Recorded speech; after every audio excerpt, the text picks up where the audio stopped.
un automóvil mirándole solamente las ruedas traseras.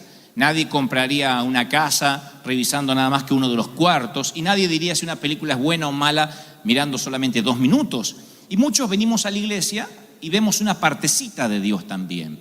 Y creemos que Dios es ese Dios que conocemos. Hay de los que conocieron un Dios sanador porque llegaron con una enfermedad y para ellos Dios es sanador, nada más. Otros conocieron al Dios de la prosperidad porque vinieron con problemas financieros fuertes y Dios los prosperó, salieron adelante, y conocen el Dios de la prosperidad. Y si bien Dios prospera, Dios sana, Dios bendice, Dios es mucho más que eso. Por eso el apóstol decía, es necesario que prediquemos todo el consejo de Dios, no solo una partecita. Porque cuando solo conocemos una partecita de Dios, aunque esa partecita sea genuinamente de Dios, cuando esa parte está exacerbada por encima de todo lo que es el Señor, también es una herejía. La gente que conoce solo una parte de Dios y no soporta ver a un Dios diferente a lo que ellos conciben que lo tienen en su cajita. Lo cierto es que cuando el Señor nos envía a hacer algo diferente a lo que la tradición concibe, nosotros decimos, no, eso no es de Dios, eso no es del Señor. De ahí surgen las grandes divisiones. De ahí se han abierto las denominaciones a causa de que esta es la iglesia que cree en el Dios de, y nosotros somos la iglesia que creemos en el Dios de la otra cosa. Y estamos divididos a veces en tiroteos santos, guerras amistosas, que por años nos ponen en veredas opuestas cuando se supone debiéramos ser del mismo reino. Ahora, las cajitas, los rótulos ayudan a ordenar todo aquello que está desordenado. Ayuda a que el cereal no se derrame, que los libros o los CDs estén por sus títulos. Y cuando se trata de etiquetar o guardar cosas es maravilloso cuando uno es ordenado. Ahora, cuando se trata, la etiqueta es para tratar de explicar a las personas, no sirve. Y cuando se trata de definir a Cristo, menos aún.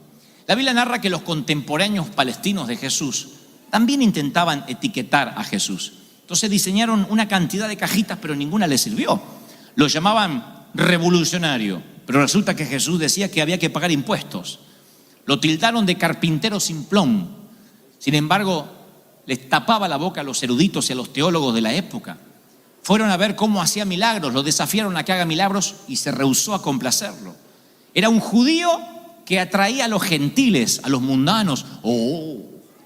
Que le escapaba a predicar en las sinagogas y prefería la calle y codearse con gente de baja reputación o prostitutas. Un hombre que se codeaba con lo peor, lo peor de la escala social, de la sociedad de aquella época. En una sociedad dominada por los hombres, él reclutaba mujeres. Hablaba como un rey, pero vivía como un peregrino. Y la gente, cada vez que lo quería etiquetar, no podía etiquetarlo. Querían decir, es un profeta, no, es Elías, no, es un sanador, es un milagrero. No podían etiquetarlo. Ni podían etiquetar su manera de hacer milagros. Creo que los discípulos dirían, ya sé cómo hay que sanar ciegos, hay que escupir. Y andaban todos escupiendo así, salivando y haciendo barro. Pero Jesús, para el otro milagro, ya les cambiaba la estrategia también. Así que no podían ni etiquetar la forma en que él hacía los milagros. Los confundía, no podían rotularlo. Y hasta el día de hoy la gente sigue queriendo etiquetar a Jesús, poniéndolo en una cajita. Y reducimos a Jesús a un puñado de doctrinas. Nosotros creemos que tenemos siempre la receta, que si la mezclamos correctamente Jesús va a aparecer. Ese es el riesgo que tenemos los pastores, porque decimos, bueno, para que el Señor esté aquí en su presencia manifiesta hay que cantar Santo Espíritu, bienvenido, y ahí ocurre algo. Y cuando uno quiere etiquetar y decir, ya tengo la fórmula, el Señor no aparece. El Señor dice, búscame por otra parte. Por eso la Biblia lo describe como, o lo tipifica o simboliza al Espíritu Santo como una paloma. Una paloma es imposible acercarse sin que se espante, es imposible casi domesticarla, porque a pesar de que es mansa, uno nunca puede saber por dónde va a volar, por dónde va a aparecer. Y el Espíritu Santo es tan impredeciblemente asombroso que cada día tenemos que redescubrirlo y cada día descubrimos una faceta nueva. Y los que dicen, yo conozco a Dios porque hace 20 años vengo a la iglesia, todavía no has conocido, ni has visto, ni has oído, ni has subido a tu corazón lo que Dios tiene para tu vida, para esta iglesia, para Orange County, para el sur de California. Alguien tiene que decir, amén, lo creo de corazón. ¡Aleluya! Ahora, yo sé que todos queremos un Dios que podamos manejar, controlar y hasta decir lo que nos gustaría que Dios dijese. ¿Se acuerdan cuando yo les conté que tenía un pastor alemán? Siempre aclaro, no un perro, un pastor alemán, un pastor nació en Alemania. Un hombre muy sabio, no era un ignorante, un neófito, era un hombre conocedor de la Biblia, como pocos, había estudiado toda la vida. Y de pronto empezó a envejecer y empezó a ponerse senil, como les va a pasar a ustedes. A mí no, pero como les va a pasar a ustedes seguramente. Y junto con su vejez, él empezó a creer que Dios se envejecía con él. Entonces sus gustos pasaron a ser lo que le gusta a Dios. Y lo que a él no le gustaba pasó a ser lo que tampoco le gusta a Dios. Porque él empezó a hacerse senil, pero Dios no envejece. Dios es el mismo ayer, hoy, por los siglos. Entonces el alemán decía, la batería y la guitarra eléctrica son instrumentos del demonio, dice la palabra. Lo que le agrada a Dios es el acordeón y el violín, que son los instrumentos que él tocaba. Eso es lo que le agrada a Dios y eso se toca en el cielo, decía el alemán. Entonces un día nos reunimos los jóvenes, yo tocaba batería, así que yo me sentía literalmente tocado. Porque digo, no voy a poder tocar la batería, estaba tocando un instrumento del demonio. Entonces un día nos juntamos, tomamos valor, porque al pastor no se le hablaba, sino me había que tomar valor. Dijimos, pastor, dígame, ¿dónde está en la palabra que los instrumentos de la batería y la guitarra son del demonio? Dice, bueno, no está, pero debería estar. Porque a él le gustaba, se ve que había buscado en toda la Biblia, ¿no? Y Satanás cayó desde el cielo con la guitarra eléctrica, pero como no lo encontró, dijo, debería estar.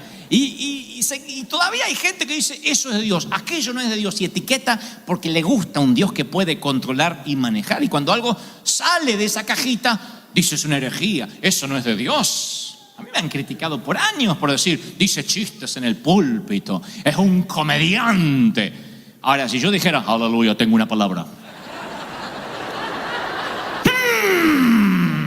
dirían, ¿qué autoridad tiene el pastor? Si yo pongo cara de estreñimiento de vientre así, digo, esa cara de... No voy a decir más, voy a meter la pata, pero si yo pongo esa cara, dice, ¿qué autoridad el pastor? Y ¿sabés que se paró una mamá con el nene que empezó a llorar? Le dijo, ¡saca ese nene de acá! ¡Qué autoridad! Porque en el subconsciente es que si está muy enojado y que si sale así con cara de estreñimiento fecal es porque la unción lo agarró. Y si no, no está ungido. Y mucho por querer pertenecer a esa cajita nos hemos esforzado por impostar la voz. Lo reconozco. Tengo algunos mensajes por ahí cuando empecé a predicar que yo impostaba la voz, me paraba de determinada manera porque digo, si no, no me van a tomar en serio. Los bigotes no me crecían, así que tenía que aparentar que era un tipo grande y serio. Hasta que descubrí que Dios me había hecho así, que Dios nos hizo así, originales, únicos, que cuando nacimos rompió el molde y dijo, no habrá otro igual. No hay posibilidad que te cruces con alguien igual a ti en la acera, nunca jamás en la vida. Eres único. Eres único, y cuando Dios nos hace único es justamente para que no pongamos en la cajita de la religión lo que Él es, que también es único, es algo que heredamos de Él. Dios es único, es el Dios de Abraham, el Dios de Isaac, el Dios de Jacob, el mismo Dios, pero un trato único para cada quien. Abraham, Isaac, Jacob. Ahora, oigan esto. Pedro, Juan y Jacobo se ve que lo habían puesto en la misma cajita Jesús. Imagino yo, porque si no el Señor no los hubiese llevado a esa expedición que los llevó a una expedición muy particular, que está en Mateo 17, dice, 6 días después Jesús toma a Pedro, Jacobo y Juan su hermano y los lleva a un monte alto y se transfiguró delante de ellos. Y resplandeció su rostro como el sol y sus vestidos se hicieron blancos como la luz. Y aquí se le apareció Moisés y Elías, que ya estaban muertos para todos los judíos, obviamente. Y aquí se le apareció Moisés y Elías hablando con él. Entonces Pedro, el hispano, abrió boca, dijo, Señor, bueno es para nosotros, dice mi versión Dante habla hoy, bueno es para nosotros que estemos aquí. Si quieres, hagamos 3 enramadas, una suerte de monumentos. Una para ti, otra para Moisés y otra para Elías. Mientras él aún hablaba, una nube de luz los cubrió. Y aquí una voz desde la nube que decía, este es mi Hijo amado, en quien tengo complacencia. A él oíd.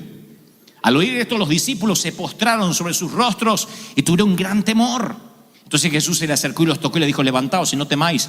Y alzando ellos los ojos, a nadie vieron ya, sino a Jesús solo. A mí me sorprende que todos los puntos más altos de las Escrituras parecen ocurrir en los puntos más altos de la tierra, porque Abraham ofrece a Isaac en sacrificio en el monte Moriah.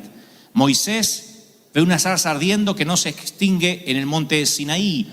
Elías asciende al cielo desde el monte Horeb. Cristo redime a la humanidad desde el monte Gólgota, el monte Calvario.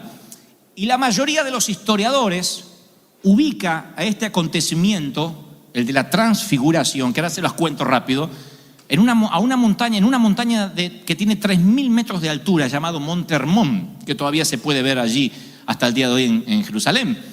Este gigantesco pico coronado de nieve era el lugar perfecto para el retiro espiritual de Jesús, Pedro, Juan y Jacobo, lejos de la multitud, lejos del gentío, del bullicio, solo los 4. A Jesús le faltaban pocos meses para subir a la cruz, necesitaba orar, así que cuando el Señor se lleva a los muchachos allí y empiezan a orar, en algún momento de la oración Jesús se transforma en una figura cósmica.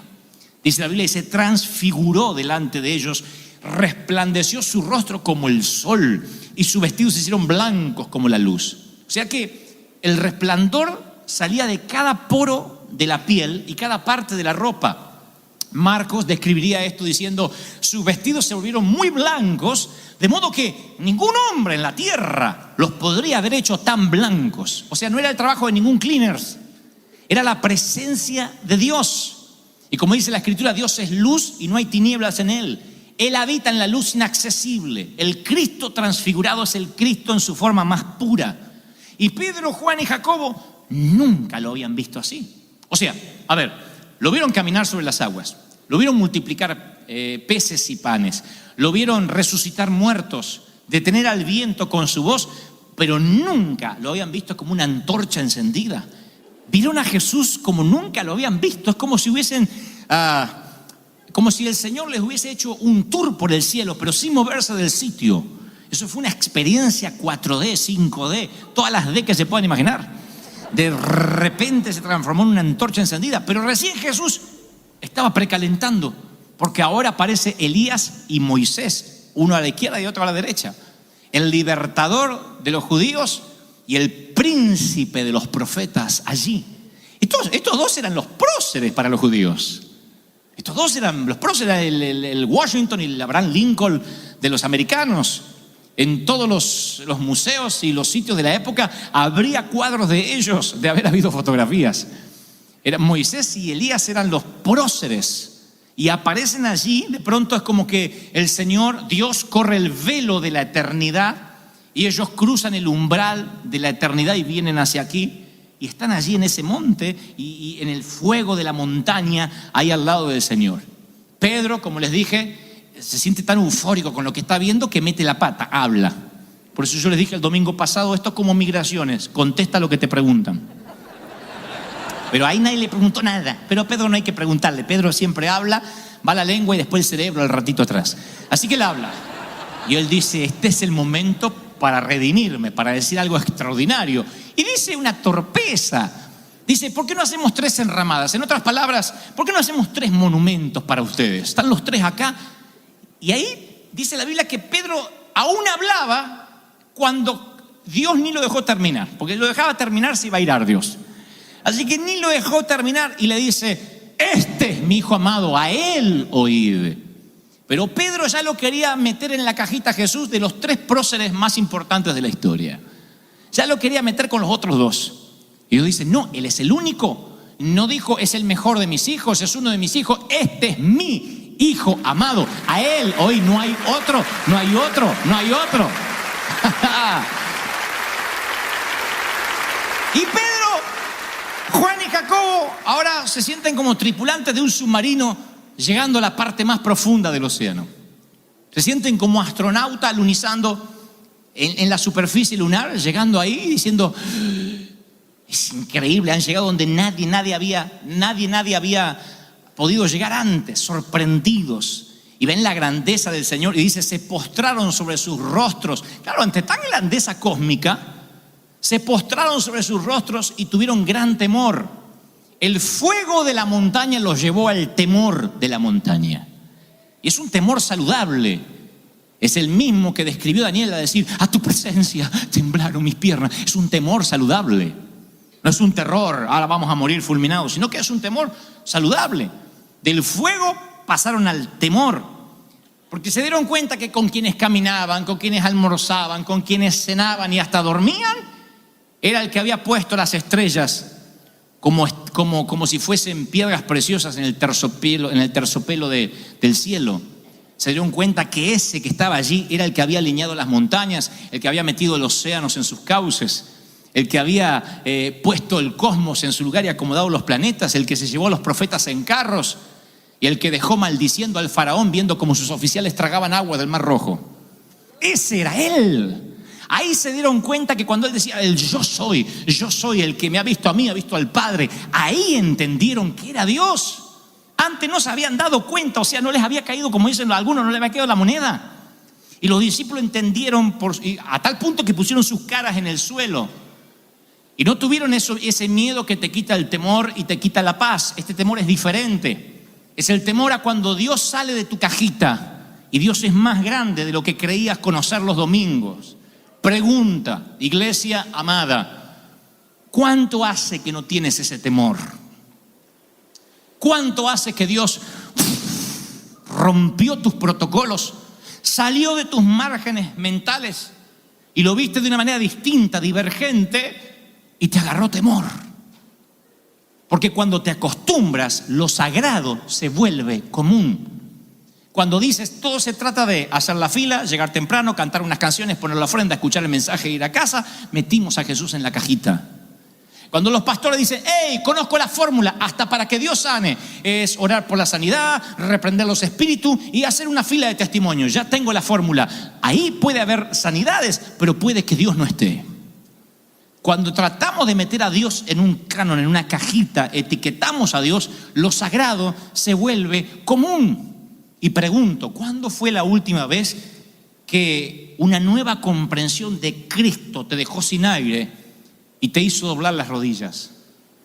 Porque si eso no ocurre, a lo mejor hasta tu oración se ha hecho común, hasta tu manera de adorar se ha hecho común. No importa cuántos años tenga de cristiano, cuántos sea, si haya sido predicador o evangelista o profeta, apóstol, maestro, ¿cuánto hace que una nueva comprensión de Cristo te dejó sin habla? Si hace mucho que no sientes temor y temblor de Dios por una faceta que no conocías de Él, eso puede que explique tus miedos y tus temores, porque cuando Cristo es grande, los demás temores son pequeños. A medida que tu visión de Cristo se agranda, los temores de la vida disminuyen.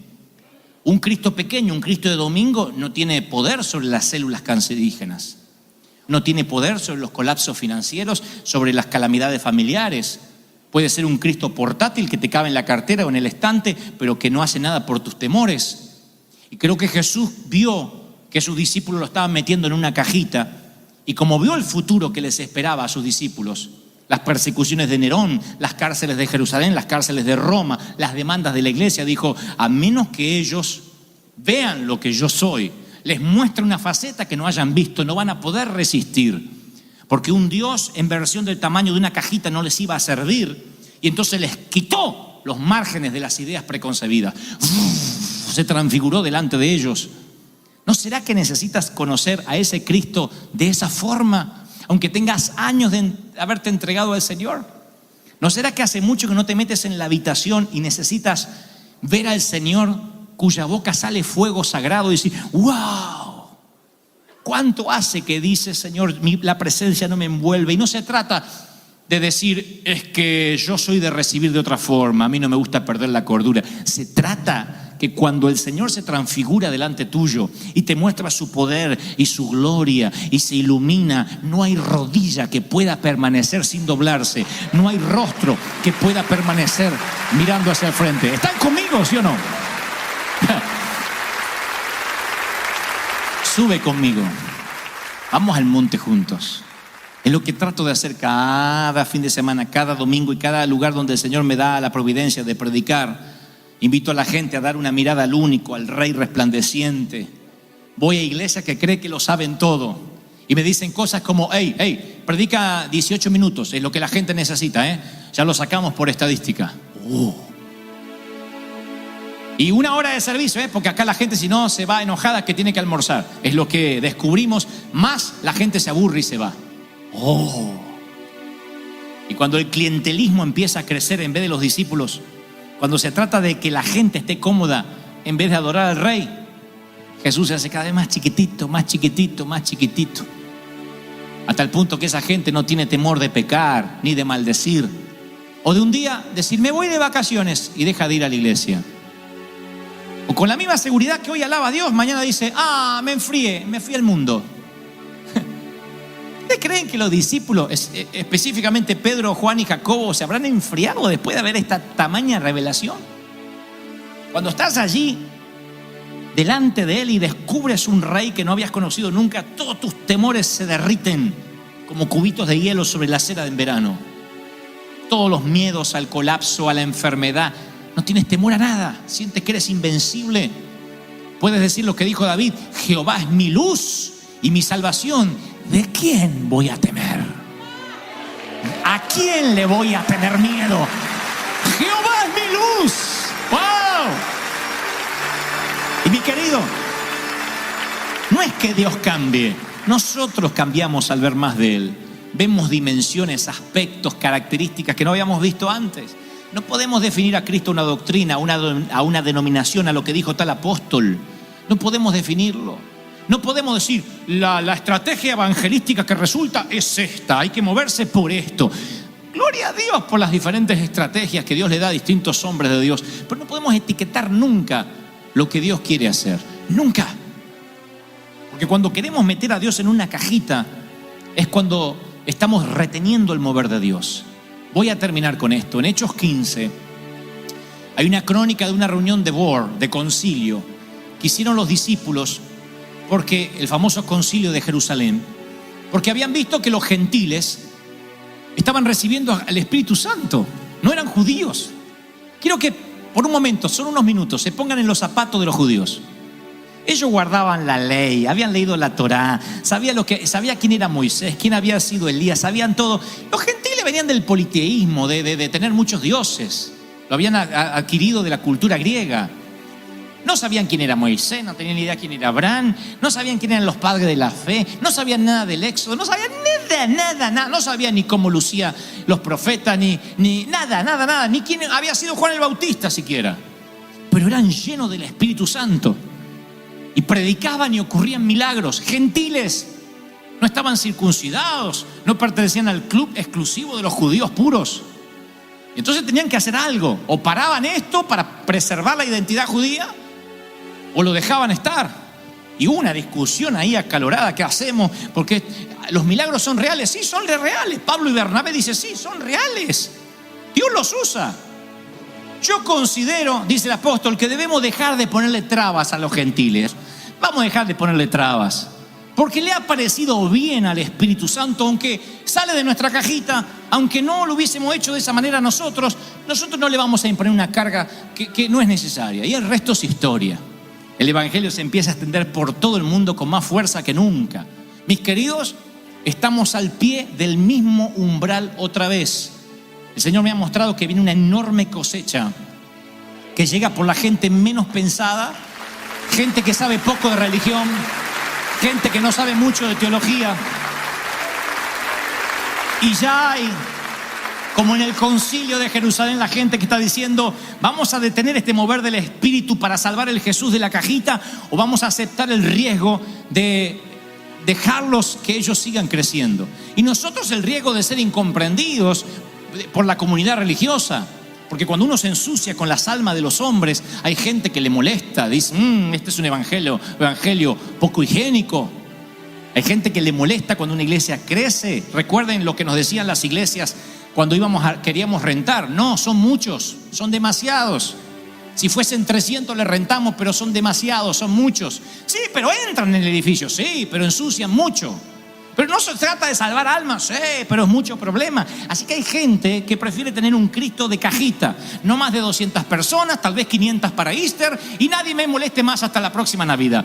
Y entonces el Señor viene y dice, me he provisto de un pueblo que no está esperando Easter ni Christmas para adorarme, sino que me adora 24 horas, 7 días de la semana, todo el año. ¿Cuántos lo creen? ¿Cuántos reciben? ¿Cuántos dicen, Señor, lo creo, lo creo, lo creo, lo recibo, lo recibo, lo recibo? Y dice, entonces Jesús se les acercó, los tocó y le dijo, vamos, levántense, no teman. Qué lindo que el Señor te toque así, transfigurado, y diga, levántate, no tengas miedo. Yo tengo una corazonada. Yo creo que Pedro, Juan y Jacobo bajaron de ese monte indestructibles, hasta con cierta arrogancia, le salió el argentino de adentro así. Yo creo que ellos bajaron del monte así. ¿Imaginan cómo miraron a los demás discípulos, a la gente? Los demás discípulos que no habían experimentado eso, diciendo, andan los soldados romanos por acá. Y ellos habían visto al Mesías transfigurado, hecho Dios. Ellos habían visto a Jesús de una manera tal